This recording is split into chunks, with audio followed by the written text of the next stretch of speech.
Welcome back to my channel. दोस्तों, आज की कहानी एक ऐसे साइंटिस्ट जोड़े की है जो कि लेबॉर्ट्री में अजीब क्रिएचर्स बनाने का एक्सपेरिमेंट कर रहे थे। वो कामयाब हो जाते हैं और अजीब क्रिएचर बना लेते हैं, उसे अपने बच्चों की तरह पालने लगते हैं। लेकिन ये उनकी ज़िंदगी की सबसे बड़ी गलती थी जिसका एहसास उन्हें जल्द ही हो जाता है, लेकिन तब तक देर हो चुकी थी। मूवी शुरू होती है तो हम हस्बैंड क्लाइव और उसकी वाइफ एल्सा को देखते हैं। वो दोनों एक लेबॉर्ट्री में हैं। दोनों जेनेटिक साइंटिस्ट हैं, यानी ये ऐसे साइंटिस्ट हैं जो लैब में एक्सपेरिमेंट करके नए नए एनिमल्स बनाते हैं। उनका काम बहुत ही इंटरेस्टिंग है। वो ये है कि दो एनिमल्स के डीएनए मिक्स करके नया एनिमल, या एक एनिमल और एक क्रिएचर के डीएनए को मिक्स करके नया क्रिएचर बनाएं। ये दोनों एक मेडिसिन कंपनी के लिए काम करते थे जिसका नाम नर्ड था। उनका काम इस कंपनी में ये था कि ये एक्सपेरिमेंट करके डिफरेंट टाइप के एनिमल बनाएं और फिर उस नए एनिमल की प्रोटीन से मुख्तलिफ बीमारियों का इलाज ढूंढें। रिसेंटली उन्होंने एक न्यू एनिमल बनाया था जो मेल था और दिखने में बहुत ही डिफरेंट और क्रीपी सा था। इस तरह का एनिमल ये पहले भी बना चुके हैं जो कि फीमेल थी। अब ये दोनों एनिमल्स को एक जगह इकट्ठा रख देते हैं कि ये दोनों एक दूसरे से कैसा बिहेव करते हैं। हम देखते हैं कि ये दोनों एनिमल्स एक दूसरे से अच्छे से बिहेव करते हैं और घुल मिल जाते हैं, यानी उनका एक्सपेरिमेंट कामयाब हो गया था। फिर वो अपनी कंपनी के बॉस के पास जाते हैं और इस प्रोजेक्ट के बारे में बताते हैं कि किस तरह उन्होंने बहुत सारे एनिमल्स के डीएनए को मिलाकर ये क्रिएचर बनाए हैं और इन क्रिएचर की प्रोटीन की मदद से वो मुख्तलिफ बीमारियों की मेडिसिन बना सकते हैं। और ये आइडिया भी शेयर करते हैं कि इस डीएनए को इंसानी डीएनए के साथ मिलाकर वो एक अलग किस्म की ब्रीड भी बना सकते हैं। इस तरह बहुत सी बीमारियों की मेडिसिन बना सकते हैं। ये सुनकर उनकी बॉस उन्हें बताती है कि इस प्रोजेक्ट से कंपनी बहुत खुश है, लेकिन नए प्रोजेक्ट की कंपनी अभी परमिशन नहीं दे सकती। इन जानवरों की प्रोटीन से कंपनी नई मेडिसिन बनाना शुरू कर देगी, इसलिए हम अब नए प्रोजेक्ट को छोड़कर इस प्रोजेक्ट पर काम जारी रखेंगे और आप अब इसकी प्रोटीन से मेडिसिन बनाना शुरू करें। क्लाइव और एल्सा कहते हैं कि क्या हम नए प्रोजेक्ट पर काम नहीं करेंगे? तो बॉस कहती है कि हम ज़रूर उस पर काम करेंगे, लेकिन अभी हम उन जानवरों की प्रोटीन से मेडिसिन बनाकर मार्केट में लाएंगे।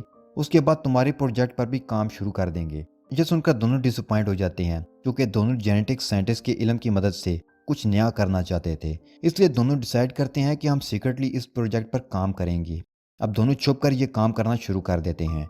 वो एनिमल तो उनके पास थे, अब उन्हें इंसानी डीएनए की ज़रूरत थी जिनको वो इस एनिमल के डीएनए से मिला सकें। तो एल्सा क्लाइव को किसी का डीएनए ला कर देती है।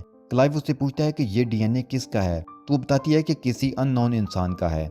फिर वो सब जानवरों के डीएनए से इस डीएनए को मिलाते हैं। वो काफ़ी दफ़ा ट्राई करते हैं लेकिन वो नाकाम रहते हैं।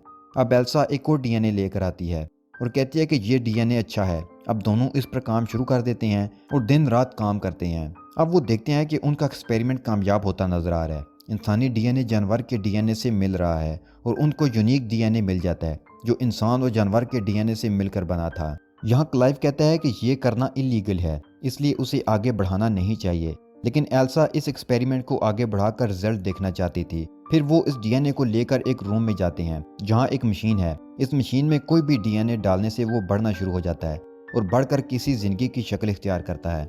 एल्सा इस मशीन के अंदर इस डीएनए को डाल देती है। क्लाइव उससे आर्ग्यू करता है कि हम अच्छा काम नहीं कर रहे, इस एनिमल को बनाएंगे और फिर मार देंगे, क्या फ़ायदा। एल्सा कहती है कि दुनिया में हर रोज़ इतने लोग मरते हैं, हमारे इस एक्सपेरिमेंट से अगर कोई अच्छी मेडिसिन या इलाज का तरीका मिल गया तो कितने लोगों का फ़ायदा होगा, तुम ये सोचो। तो क्लाइव इस एक्सपेरिमेंट को आगे बढ़ा देता है। अब हम देखते हैं कि इस डीएनए से बनने वाला बच्चा बहुत ही तेज़ी से बढ़ रहा है, जो कि हैरानकुन बात थी। फिर एक दिन लैब का अलार्म बजता है तो वो देखते हैं कि वो बच्चा बड़ा हो चुका है और पैदा होने के लिए बिल्कुल रेडी है। अब उसे मशीन से निकालना होगा। उसे बाहर निकालते हैं। वो क्रिएचर बहुत ही अजीब और डरावना था। क्लाइव उसे मारना चाहता था क्योंकि वो चाहता था कि किसी को इससे नुकसान ना पहुंचे, लेकिन एल्सा उसे मना कर देती है। क्लाइव अंदर चला जाता है और उस जगह जाता है जहां वो क्रिएचर रखा था, और जब मारने के लिए वो आगे जाता है तो वो देखता है कि वो तो पहले ही मर चुका है।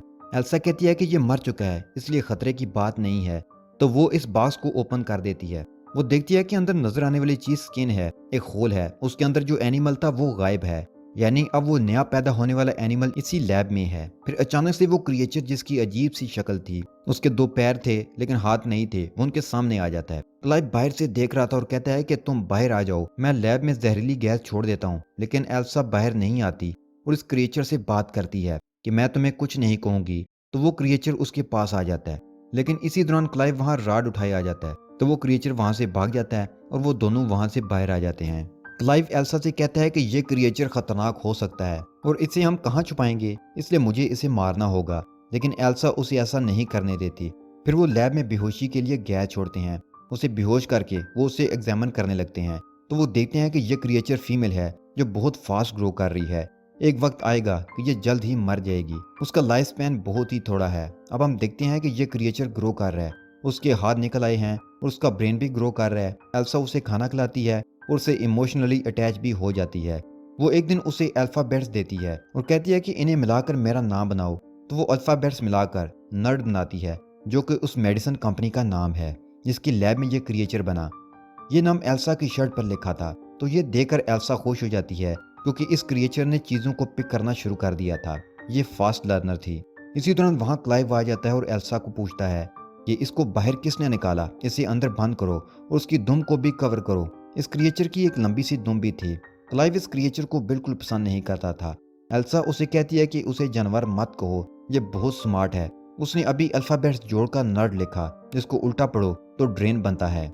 एक दिन वहाँ क्लाइव का भाई आ जाता है तो उसे ड्रेन की हकीकत पता चल जाती है। अब वो ड्रेन को वहाँ नहीं रख सकते थे तो उसे फार्म हाउस ले जाते हैं। अब एल्सा और क्लाइव कंपनी के ओनर को अपने उन प्रोजेक्ट्स के बारे में बताने लगते हैं जिनकी मदद से उनने क्रिएचर्स बनाए थे।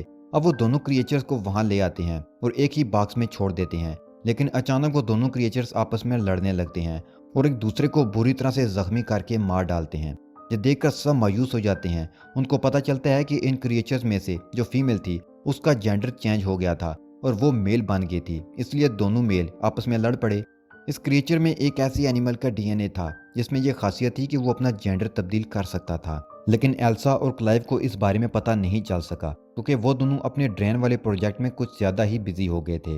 अब हम देखते हैं कि ड्रेन बड़ी हो चुकी है और एल्सा उसे बच्चों की तरह ट्रीट कर रही है। उसे ट्रेन करती है और बहुत कुछ सिखाती है। एक दिन ड्रेन घर से भागकर जंगल में चली जाती है। क्लाइव और एल्सा उसे ढूंढने उसके पीछे जंगल में जाते हैं तो वो देखते हैं कि वो जंगल में शिकार करने आई है। उसने एक रैबिट को मार दिया है और अब वो उसे खा रही है। वो उसे वहां से पकड़कर वापस घर ले आते हैं। फिर वो एल्सा को अल्फाबेट्स को जोड़कर बताती है कि वो इस जगह से उकता गई है, वो बोर हो चुकी है। वो छलांग लगाकर छत से चिमट जाती है, उसे तोड़कर छत पर चढ़ जाती है। एल्सा और क्लाइव भी उसके पीछे जाते हैं और देखते हैं कि एल्सा के तो विंग्स निकल आए हैं, वो उड़ने वाली होती है। तो क्लाइव उसे कहता है कि तुम ना जाओ, रुक जाओ, हम तुमसे प्यार करते हैं। तो ड्रेन के विंग्स वापस बॉडी में चले जाते हैं। अब ड्रेन के दिमाग तेजी से डेवलप हो रहा था, वो चीज़ों को समझने लगी थी। एक दिन एल्सा देखती है कि ड्रेन एक बिल्ली के साथ खेल रही है तो वो उससे बिल्ली ले लेती है, कहीं वो उसे मार ना दे। फिर हम देखते हैं कि ड्रेन को क्लाइव अच्छा लगने लगा था, जिससे क्लाइव को पता चल जाता है कि जो डीएनए एल्सा लाई थी वो एल्सा का अपना डीएनए था। क्योंकि एल्सा क्लाइव से प्यार करती है, इसलिए इसी डीएनए की वजह से ड्रेन भी क्लाइव से प्यार करने लगी है। क्लाइव उससे नाराज होता है और उसे कहता है कि तुमने मुझे बताए बगैर ऐसा किया, ये तुमने अच्छा नहीं किया, तुम्हें मुझे बताना चाहिए था। अब ड्रेन के लिए एल्सा का प्यार कम होता जा रहा था। अब वो ड्रेन को बिल्ली दे देती है तो ड्रेन अपनी दुम से एक नुकीला डंग निकालती है और बिल्ली के गले में मारकर उसे मार देती है। एल्सा उसे इस हरकत पर थप्पड़ मारती है। ड्रेन वापस गुस्सा करती है और उसके ऊपर चढ़कर बैठ जाती है। फिर एल्सा के गले से एक चाबी लेकर डोर खोलकर बाहर चली जाती है। अब ड्रेन अजीब बिहेव करती है। वो एल्सा के मुख्तलिफ रूप देखते हैं। फिर हम देखते हैं कि एल्सा वो मेडिसिन बनाने में कामयाब हो चुकी थी जिसकी जिम्मेदारी उस कंपनी ने उसे दी थी। यहाँ क्लाइव सीसीटीवी से देखता है कि ड्रेन पानी में है। ड्रेन अब उसे भी अच्छे लगने लगी थी। वो लैपटॉप स्क्रीन पर उसे देख रहा होता है। वो स्क्रीन पर हाथ लगाता है तो उधर से ड्रेन भी कैमरा पर हाथ लगाती है, जैसे वो देख रही हो कि क्लाइव उसे देख रहा है। ये देखकर क्लाइव घबरा जाता है। अब हम देखते हैं कि क्लाइव फार्म हाउस में इस जगह पर आया है जहाँ ड्रेन को उन्होंने छिपाया हुआ है। वो यहाँ अकेला आया था एल्सा के बगैर। वो ड्रेन को आवाज़ देता है लेकिन वो नहीं आती। फिर वो देखता है कि ड्रेन पर पिलाई उसके पीछे खड़ी है। ड्रेन उसे बताती है कि वो उसे पसंद करती है। क्लाइव उसे समझाता है कि ये ठीक नहीं है, लेकिन क्लाइव भी उसे पसंद करता है, इसलिए वो फीलिंग्स पर कंट्रोल नहीं रख पाता। इसी दौरान वहाँ एल्सा आ जाती है। जब वो इन दोनों को इकट्ठा देखती है तो वो दुखी हो जाती है और वहाँ से चली जाती है। फिर एल्सा ड्रेन की दुम पर जो डंग लगा था उसको काट देती है। अब दोनों को एहसास होता है कि उन्होंने ड्रेन को बनाकर कितनी बड़ी गलती कर दी। एल्सा बताती है कि जो प्रोटीन कंपनी को चाहिए वो बना चुकी है और वो ड्रेन के अंदर बहुत ज़्यादा है। दोनों फैसला करते हैं कि वो ड्रेन को मार देंगे।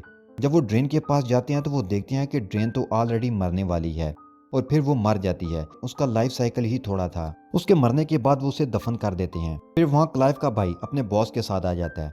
वो कहता है कि हम जानते हैं कि तुम लोगों ने एक क्रिएचर बनाया है, तुम्हारे भाई ने मुझे बता दिया है। ये क्रिएचर इंसानों जैसा दिखता है क्योंकि जो प्रोटीन तुमने कंपनी को दिया उसमें इंसान का डीएनए है, इसलिए इस क्रिएचर को मैं देखना चाहता हूँ जो तुमने बनाया है। वो कहते हैं कि वो क्रिएचर तो मर चुकी है और हम उसे दफन भी कर चुके हैं। अब उन्हें जोर की चीखों की आवाज़ आ रही थी और ये आवाज़ें उस तरफ से थीं जहाँ उन्होंने ड्रेन को दफन किया था। वो सब उस तरफ भाग कर जाते हैं और वहाँ पहुँच देखते हैं कि ड्रेन वहाँ नहीं है, वो छत पर खड़ी हुई थी, यानी वो दोबारा से जिंदा हो गई थी। इस बार वो मुख्तलिफ लग रही थी, बहुत ताकतवर और खौफनाक भी। उसके विंग्स भी बाहर आ गए हैं और उसकी दुम भी रीग्रो कर चुकी है। ड्रेन वहां से उड़कर इन पर अटैक कर देती है। वो क्लाइव के भाई और उसकी बॉस को भी मार देती है। इसी दौरान क्लाइव भी बेहोश होने लगता है। ड्रेन एल्सा पर अटैक कर देता है और उसको नीचे गिरा देता है। ड्रेन अब मेल बन चुका है क्योंकि उसमें उस क्रिएचर का डीएनए भी था जो अब जेंडर चेंज कर सकता था। इससे पहले कि वो एल्सा को नुकसान पहुंचाता, क्लाइव पीछे से आकर ड्रेन के कमर पर लकड़ी घुसाकर उसे इंजर्ड कर देता है, लेकिन ड्रेन वो लकड़ी निकालकर क्लाइव पर वापस अटैक करता है। एल्सा पीछे से उसे पत्थर मारती है और वो गिर जाता है। वो दोबारा से उसे पत्थर मारने लगती है तो वो मर जाए, लेकिन वो रुक जाती है। वो सोचने लगती है कि हमने इसे अपने हाथों से बनाया और अब हम उसे खुद ही मारने वाले हैं। ड्रेन को यहाँ मौका मिल जाता है और वो क्लाइव को अपने ढंग से मार देता है। फिर एल्सा पत्थर मारकर ड्रेन को मार देती है। अगले सीन में हम एल्सा और उसके बॉस को देखते हैं। यहाँ हमें पता चलता है कि एल्सा माँ बनने वाली है और ये बेबी ड्रेन का है। बॉस उसे बताती है कि जो प्रोटीन तुमने हमें दिया उससे कंपनी को बहुत फायदा हुआ, इसलिए हम ये प्रोजेक्ट आगे बढ़ाना चाहते हैं और इस रिसर्च को एल्सा के होने वाले बच्चे की मदद से ही आगे बढ़ाया जा सकता था। एल्सा ने अपनी और हस्बैंड की जान रिस्क पर रखकर ये काम किया था और क्लाइव अपनी जान से भी गया, इसलिए कंपनी उसे अच्छी खासी अमाउंट देती है। एल्सा चूंकि जेनेटिक साइंटिस्ट है और वो अपने काम से बहुत लगाव रखती है, इसलिए ना चाहते हुए भी वो इस प्रोजेक्ट के लिए राजी हो जाती है और यहीं पर यह मूवी खत्म हो जाती है।